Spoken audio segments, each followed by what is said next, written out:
Video में बात करेंगे बेटा क्लास 12 केमिस्ट्री का चैप्टर कोऑर्डिनेशन कंपाउंड। और कोऑर्डिनेशन कंपाउंड में हमारा टॉपिक रहेगा क्रिस्टल फील्ड थ्योरी बेटा, ठीक है। सीएफटी भी कहते हैं शॉर्टकट में। आपको इससे पहले वीडियो मैंने बताया वीबीटी आई थी, वैलेंस बॉन्ड थ्योरी आई थी। अब वीबीटी में बेटा कुछ कमियां थी। कोई नई थ्योरी कब आती है? जब पुरानी थ्योरी में कोई लिमिटेशन रहते हैं, कोई ड्रॉबैक है, कुछ कमियां रहती है। तो कुछ पहले बात करते हैं लिमिटेशन, यानी क्या कमियां रह गई थी वीबीटी में जो सीएफटी को आना। It involve number of assumption, उसमें कई सारी बातें बेटा मानी गई थी। और कई जैसे मान लो कि उसमें कहा गया कि ऑर्बिटल्स ओवरलैप होने चाहिए, एनर्जी पेयरिंग ऑफ इलेक्ट्रॉन को ज्यादा इंपॉर्टेंस दी गई और इलेक्ट्रॉन को नहीं गई, है ना, ठीक है। It does not give quantitative interest of magnetic data, ये बता नहीं पाया था कौन से स्पीड डायमैग्नेटिक है, पैरामैग्नेटिक है। ये इसने ये तो बताया था कि बेटा ज्योमेट्री क्या होती है, मतलब, है ना, पर इसने बताया नहीं पाया कौन सा स्ट्रॉन्ग फील्ड लिगेंड होगा, कौन सा वीक फील्ड लिगेंड होगा, किसकी एनर्जी कैसे आएगी। It does not accept the colours activity, coordination compound के कलर्स की सीवीटी ने कोई बात नहीं करी। It does not make prediction regarding the tetrahedral, इसने ये टेट्राहेड्रल में आपको पता है बेटा हाइब्रिडेशन क्या बनती है मेरी sp3 और स्क्वायर प्लेनर बनती है dsp2। ये ढंग से बता नहीं पाया था उसको बेटा कि किस कब sp3 मानेंगे कब dsp2 मानेंगे। Fifth that does not between weak and strong field ligand, इसने ये नहीं बताया कि कौन सा बॉन्ड मेरा वीक है और कौन सा बॉन्ड में नहीं, कौन सा लिगेंड मेरा स्ट्रॉन्ग फील्ड लिगेंड काउंट करना है, कौन सा वीक फील्ड काउंट करना। अच्छा और एग्जांपल देखो, जैसे एग्जांपल के समझो लिमिटेशन ऑफ वीबीटी में, देखो बेटा एग्जांपल के तो समझाता हूँ। मैंने आपसे बोला MnCN6-3 है ना। अब आपने ऑक्सीडेशन स्टेट निकाली x-6-3x आ गया बेटा, 3 आ गया। Mn की कॉन्फ़िगरेशन होती है बेटा 3d5-4s2। अगर Mn+3 है तो किस तरह से जाएंगे बेटा, 3d कितने रह जाएंगे, 3d4 रह जाएंगे। अब देखो यहाँ बेटा ध्यान से देखो, ये मैंने बना दिया 3d, ये 4s, ये बना दिया 4p, है ना। लिख लेते हैं इनके नीचे नाम, 3d 4s 4p ऑर्बिटल बना दिए। ये तो हमने सीख भी लिया था वीबीटी बेटा। अच्छा 4 इलेक्ट्रॉन डालना बेटा, 1 2 3 4, ठीक है। अब ये स्ट्रॉन्ग फील्ड लीजेंड है बेटा, तो ये पेयरिंग करेगा और पेयरिंग करने के बाद बेटा ये वाला पहला ऑर्बिटल किस तरह हो जाएगा, 1 2 3 4, और ये 3 ऑर्बिटल खाली 4s ऐसी आ जाएगा, 4p भी ऐसी आ जाएगा। अब इसके हिसाब से देखो, इसमें बेटा अगर मैं इसका मैग्नेटिक मोमेंट निकालू तो मैग्नेटिक मोमेंट आपने बोला सर होता है √n+n+2, हाँ कि ना, ठीक है। अब इसके हिसाब से अगर देखो बेटा पेयरिंग के बाद तो एक भी इलेक्ट्रॉन बेटा अनपेयर्ड नहीं बचा, तो मैग्नेटिक मोमेंट कितना आना चाहिए था बेटा, मैग्नेटिक मोमेंट आना चाहिए था आपका 0 वीबीटी के अकॉर्डिंग। पर एक्चुअली में बेटा कितना होता है, रूटेट होता है, यानी इसमें 2 अनपेयर्ड इलेक्ट्रॉन होते हैं बेटा, बट इसके अकॉर्डिंग तो नहीं होते, 2+2, है ना। पर इसके अकॉर्डिंग तो आपको देखो एक भी अनपेयर्ड नहीं दिख रहा, तो ये बातें फेल कर गई थी थ्योरी एक्सप्लेन करने में। एक एग्जांपल और देखिए बेटा, मैंने लिखा CuNH3 4SO4। अब अगर आप इसका ऑक्सीडेशन स्टेट निकालो, कॉपर का होता है 3d10-4s1, यहां से ऑक्सीडेशन स्टेट बेटा आएगी +2, है ना, वो तो आपको पता है। Cu+2 का मतलब क्या है बेटा, 3d9-4s1, हाँ कि ना, ठीक है। अब जब आपने यहाँ पे बेटा लिखा 1 2 3 4 5, ये लगाया 4 चलिए। अब आपने लिखे देखो बेटा 3 6 5 6 7 8 9, है ना, और 4s1 का मतलब बेटा +2 का मतलब 3d9 रह जाएगा ना। अगर +2 का देखो मैंने गलत कर दिया, 3d9 लिखना है। अब देखो बेटा, अब आपको इसके हिसाब से आपको 4 ऑर्बिटल खाली चाहिए, कोऑर्डिनेशन नंबर 4 है तो 4 ऑर्बिटल खाली चाहिए। तो आपके देखो एक ऑर्बिटल s का बनता, एक ऑर्बिटल बेटा s का बनता मेरे बच्चे 3d4s4p, एक ऑर्बिटल बेटा s का बनता और किसके बनते 3p के। होनी क्या चाहिए थी बेटा, sp3 आनी चाहिए थी, और शेप क्या बनती है आपकी, टेट्राहेड्रल। बट जब देखा गया तो इसकी हाइब्रिडेशन बेटा एक्चुअल में आई इसकी हाइब्रिडेशन बेटा dsp2 यानी स्क्वायर प्लेनर। मतलब होता क्या है, ये वाला इलेक्ट्रॉन बेटा, जो ये वाला इलेक्ट्रॉन है मेरे बच्चे, अगर मैं ध्यान से अगले को दोबारा समझाऊं आपको, तो ये वाला इलेक्ट्रॉन देखो, ये वाला है 1 2 3 4 5 6 7 8, और ये इलेक्ट्रॉन बेटा उठ के यहाँ चला जाता है, इस वाले ऑर्बिटल में चला जाता है। 9वां इलेक्ट्रॉन जो था ना बेटा, ये यहाँ चला जाता है कहीं, यानी ये, और फिर ये हमें खाली ऑर्बिटल मिल जाते हैं और बन जाती है dsp2। तो इस बात को भी एक्सप्लेन नहीं कर पाया था वीबीटी, इन्हीं चीजों को हटाने के लिए बेटा आई मेरी CFT। अब समझ गए आप क्या क्या इसकी लिमिटेशन थी। अब देखो बेटा होता क्या, CFT में as the ligand approach the metal ion there is repulsion between ligand and d orbital. कोई भी लिगेंड बेटा डी ऑर्बिटल के किसी एलिमेंट के पास आता है, उनमें आपस में एक रिपल्शन आती है। वीबीटी बॉन्ड को बेटा कोवेलेंट मानती थी, CFT बॉन्ड को बेटा आयनिक मानती, मेटल लिगेंड बॉन्ड को बेटा वो क्या मानती है, आयनिक। तो जब भी बेटा इसके पास कोई आता है तो ये बेटा इधर को उसमें रिपल्शन होती है, एनर्जी क्रिएट होती है जिसकी वजह से ऊपर चला जाता है। अब जब इसी एनर्जी के डिफरेंस की वजह से दो पार्ट में बढ़ जाता है बेटा, एक बचता है T2G, एक बचता है बेटा Eg। T2G को कहते हैं बच्चों लोअर एनर्जी लेवल, T2G को क्या कहते हैं, लोअर एनर्जी। ये आपका डी ऑर्बिटल है। पहले बेटा ये डीजनरेट होता है। डीजनरेट का मतलब बेटा जितने भी आपके डी ऑर्बिटल के वो होते हैं हमारे ऑर्बिटल, जैसे DXY, DYZ, DZX, DX2Y2 और DZ, सबकी एनर्जी सेम होती है। पर लिगेंड आता है ये ऐसे हाई पर फिर टूट जाता है, T2G लोअर वाला बन जाता है, Eg हाइयर बेटा। T2G में आते हैं DXY, DYZ, DZX और इसमें आते हैं DX2 और DX2Y2 और DZ2। बात समझ आ गई। लिगेंड उसके पास आया, लिगेंड उसके पास आया, दो हिस्सों में टूट गया, T2G Eg। T2G का कम एनर्जी, Eg की बेटा हाइयर एनर्जी। देखो लिखा भी तो है, as the legend approach the metal ion there is repulsion between legend और d orbital, energy freedom। अच्छा अब आप ये देखो बेटा, जो आपका देखोगे यहाँ पे, आप देखो ध्यान से, यहाँ पे इस एनर्जी लेवल को बेटा जीरो मानते हैं। जनरली एनर्जी लेवल को जीरो माना गया है, इसे आप कहते हैं बेरी सेंटर बेटा, मतलब एक रेफरेंस माना गया। यहाँ पे एनर्जी है, इसके नीचे लोअर वाला, इसके नीचे ऊपर वाला, देखो ना ये वाला, ठीक है। अब आप ध्यान से देखो बेटा, डी ऑर्बिटल की सारी शेप है, जितने भी 5 ऑर्बिट डी ऑर्बिटल उनकी शेप देखो आप। ये देखो DXY है, ये DYZ है, GZX है। ध्यान से देखो बेटा, कहाँ पे ये हमारा देखो DXY, DYZ and DZ lobes lie between the axis बेटा। बिटवीन द एक्सिस मतलब देखो ये एक्सिस है तो उसके लोब कुछ इस तरह से लाई कर रही है, इसे कहते हैं बिटवीन द एक्सिस। इसमें भी ऐसी हाल है, DYZ में भी है, DZX में।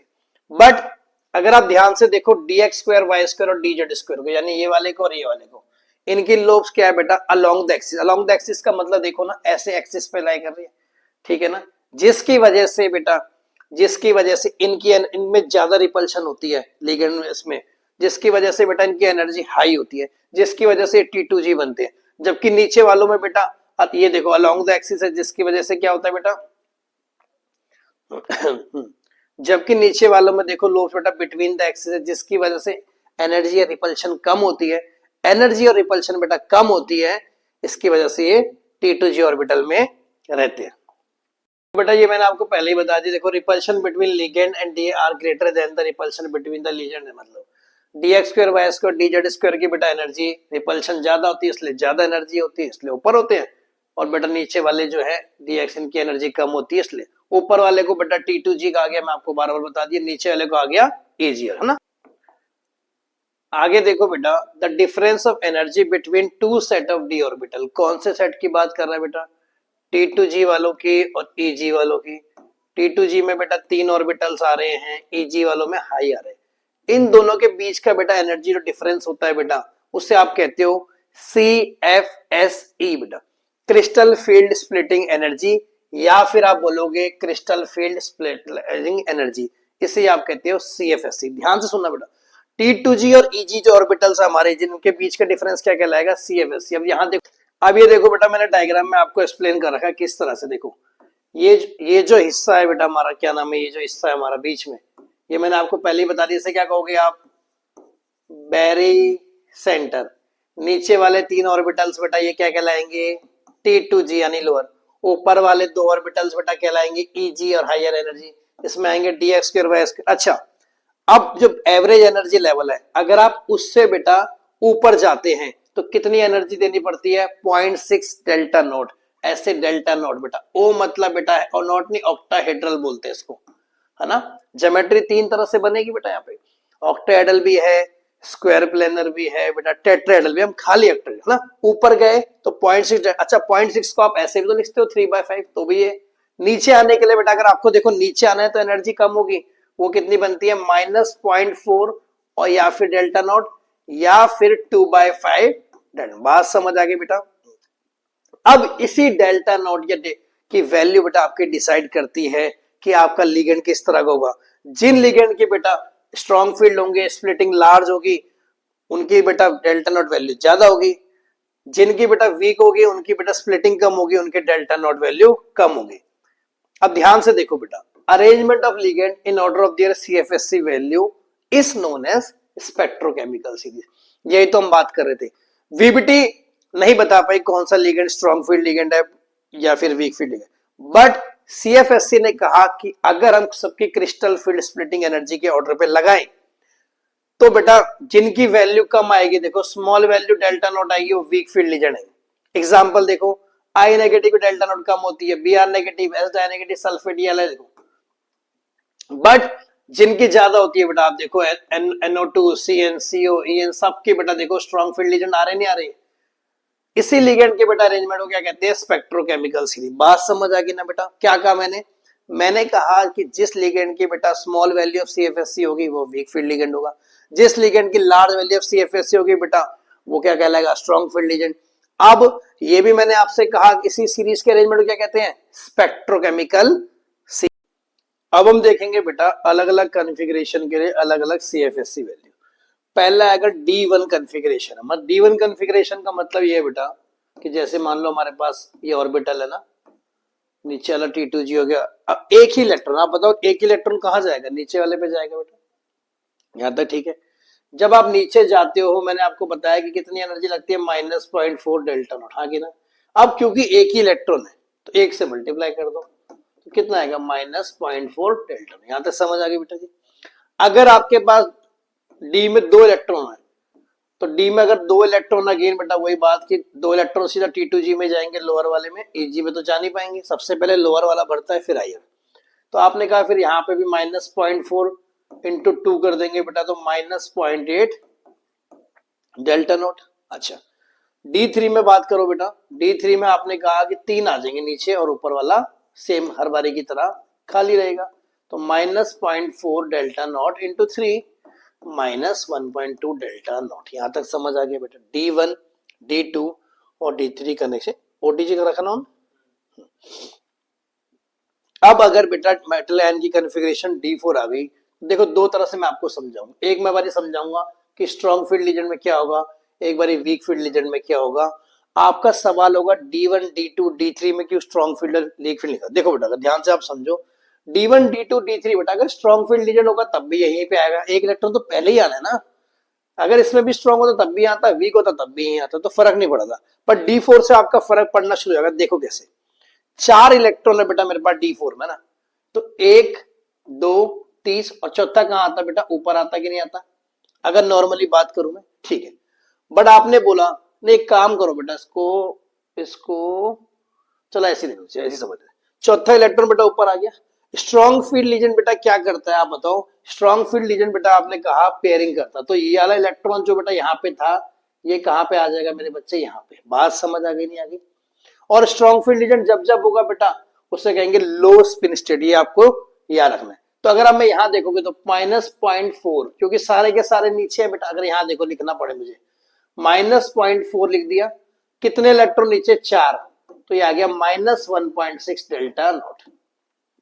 यहां तक ठीक है। बट अगर आपने कहा सर अगर स्ट्रॉन्ग फील्ड लिगेंड नहीं है, आपने कहा हम तो देख रहे हैं वीक फील्ड लिगेंड को बेटा, तो उसमें क्या होगा, अगर वीक होता तो बेटा 1, 2, 3, 4 पक्का। क्या वीक फील्ड लिगेंड बेटा पेयरिंग करा पाएगा ऊपर से नीचे, नहीं ना, तभी तो वीक है क्योंकि पेयरिंग नहीं करा सकता। तो इसमें क्या होगा बेटा, देखो 3 नीचे है, -3 इंटू 0.4 पक्का, और ऊपर वाले के लिए कितना लगता है बेटा 0.6। जब जब इलेक्ट्रॉन हायर एनर्जी होगा 0.6 से मतलब नीचे वाले को -0.6 इंटू 1, जब सोल्व करोगे -1.2 प्लस 0.6 तो -0.6 डेल्टा नॉट। बात समझ आ रही, बात समझ आ गई बेटा कैसे करना, ठीक है।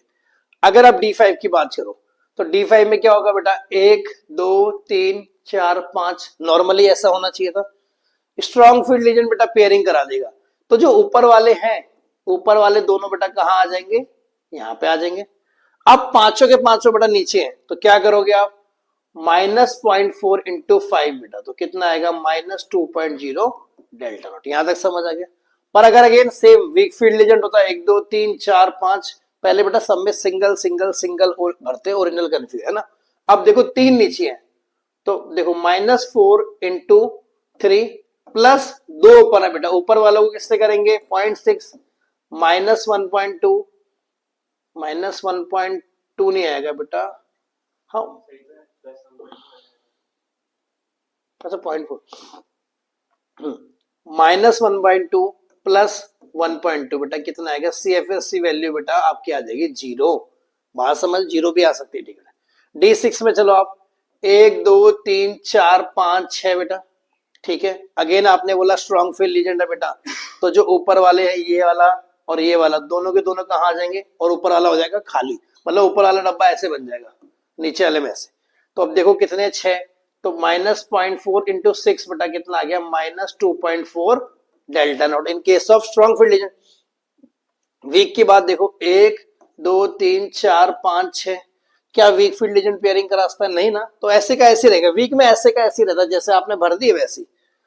तो देखो नीचे के लिए क्या आएगा, -0.4 × 4 क्योंकि 4 है नीचे, प्लस ऊपर 2 है बेटा 2 × 0.6, -1.6 प्लस 1.2 -0.4 डेल्टा नॉट। बात समझ आ गई बेटा जी। नेक्स्ट वाला देखो बेटा मेरा D7 है ना, 1 2 3 4 5 6 7, हाँ कि ना, ठीक है। आपने कहा ये सर स्ट्रॉन्ग फील्ड लीजेंड, आपने कहा पेयरिंग होगी, बट क्या दोनों की पेयरिंग होगी बेटा, एक ही तो बच्चा, देखो एक ही तो खाली डब्बा है या ऑर्बिटल है, तो बेटा इनमें से कोई एक्स्ट्रा इलेक्ट्रॉन जो आपने बाद में भरा, इस वाले के इलेक्ट्रॉन को यहाँ पे आ जाएगा और ये वाला एसिड रहेगा, क्योंकि यहाँ पे देखो सारे ऑर्बिटल फिल हो गए बेटा।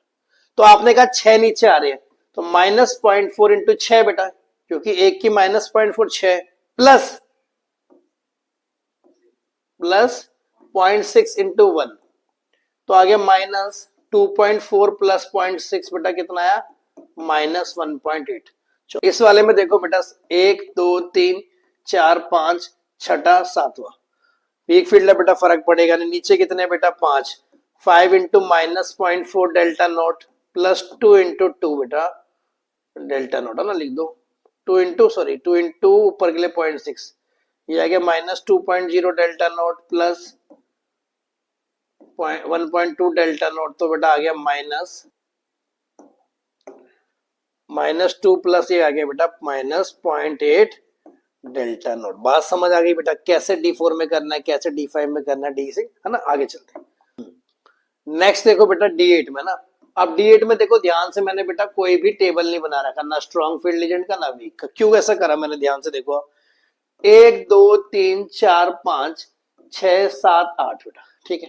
अब आप मुझे बताओ कि नीचे वाला डब्बा या नीचे वाला ऑर्बिटल जो मेरा बेटा नीचे है, ये पूरा का पूरा भर चुका है, तो क्या फर्क पड़ेगा कि यहाँ पे स्ट्रॉन्ग फील्ड लीजेंड अच्छा वीक, स्ट्रॉन्ग वाला पेयरिंग कराता, पर पेयरिंग तो पहले से ही है, ऑर्बिटल पहले ही भरे, कुछ कर नहीं पाएगा। वीक वाला तो वैसे ही रहने देता है, तो बेटा फर्क ही नहीं पड़ता। एक 8 9 D9 10 में strong field ligand weak field कोई फर्क नहीं डाला। अब इसमें देखो उसके हिसाब से क्या होगा, -0.4 कितने नीचे 6 प्लस 2 × बेटा 0.6, यहां तक समझ आया बेटा। नीचे के लिए वालों के लिए 0.4 डेल्टा नॉट होती है, -6 × 2 -2.4 प्लस 1.2 बेटा आ गया -1.2 डेल्टा नॉट। बात समझ आ गई D8 के लिए। D9 की बात करूं, D9 में बेटा ऐसे अगेन आप ऑर्बिटल्स बना लो, 1 2 3 4 5 6 7 8 6 7 8 9 बेटा, ठीक है। Strong field weak field legend कोई फर्क है नहीं, सारे भर चुके नीचे, ठीक है। तो नीचे वालों के लिए क्या करोगे बेटा, -0.4 से मल्टीप्लाई, कितने हैं ये, ध्यान से देखो कितने 6, तो इंटू 6, ऊपर कितने बेटा 3 × 0.6, तो आ गया -2.4 प्लस 1.8 -0.6 डेल्टा नॉट। बात समझ आ गई बेटा। D10 के लिए देखो, D10 तो बेटा सारे ही भर जाएंगे, T2G EG जैसे भरता है, 1 2 3 4 5 6 7 8 9 10 है ना, सारे के सारे ऑर्बिटल्स ही भर गए बेटा मेरे, तो कोई फर्क नहीं पड़ा। कितने नीचे 6 -0.4 × 6 क्योंकि नीचे, प्लस ऊपर कितने बेटा 4 4 × 0.6 डेल्टा नॉट बेटा, यहां तक समझ आ गया। नीचे वालों के लिए -0.4 -2.4 प्लस 2.4 बेटा डेल्टा नॉट, तो अगेन बेटा दोनों को सोल्व करके कितना आ जाएगा मेरा CFSC वैल्यू उसकी भी अगेन 0 आ सकती है। तो बेटा बाई चांस आपसे पूछवा रहे कि D8 कॉन्फ़िगरेशन के लिए CFSC वैल्यू निकालो D7, तो आपने इस तरह से करनी है। इस वीडियो में बेटा मैंने पूरी CFT थ्योरी के बारे में आपको बताया, क्रिस्टल फील्ड स्प्लिटिंग एनर्जी के बारे में बताया, स्ट्रॉन्ग फील्ड रीजन बताया, वीक फील्ड रीजन बताया। इस वीडियो बेटा हम करेंगे इतना ही। इससे आगे मिलते हैं नेक्स्ट वीडियो में। जय हिंद, वंदे मातरम।